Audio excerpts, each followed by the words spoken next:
Kawacha kweni jatend piny William Ruto koroseo jo siasa kod jotend kanisa kuom siaro rowere mondo dhi nyime kod ng'anyo mowacho ni ochomo wang'o piny Kenya duto.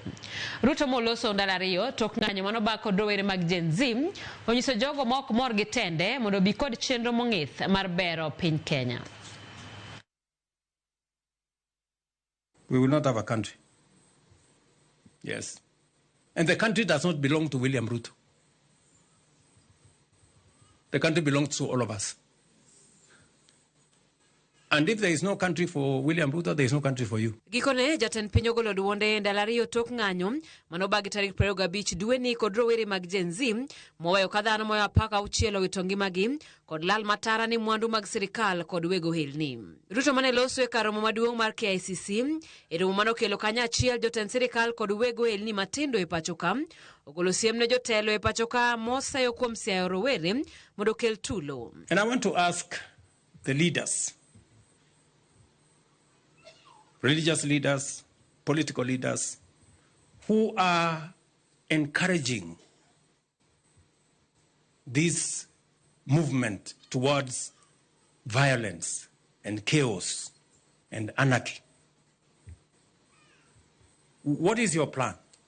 So, you're telling these young people to burn the place. You're telling them to cause violence. So that, what happens? So that we move to where? Jatend piny olero ni osebedo ka owinjo gima jopiny wacho, mak mana dwaro ma kamago golo siem ni ok nyal yudi e yor ng'anyo kod ketho mwandu. They have said they love Kenya, but they hate the leaders. And they have talked something about one term.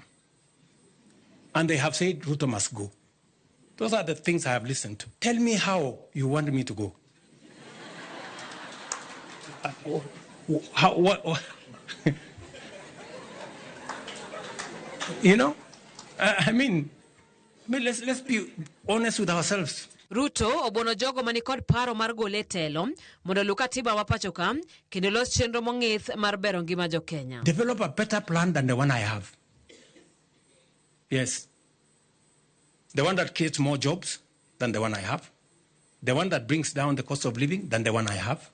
The one that creates more opportunities for the young people of Kenya than the one that exists. Bende Ruto yuago lal maduong' mawego ohala no yude ng'anyo makamano kosingo matiyo gi teko ma en godo e chiwo arita ne ohala mitimo e pacho ka. We had many people with businesses on 24th. Today, they are living in squalor. They don't know what to do next. You know? And there are people who are telling us, oh, you know, 25th was very successful. Really?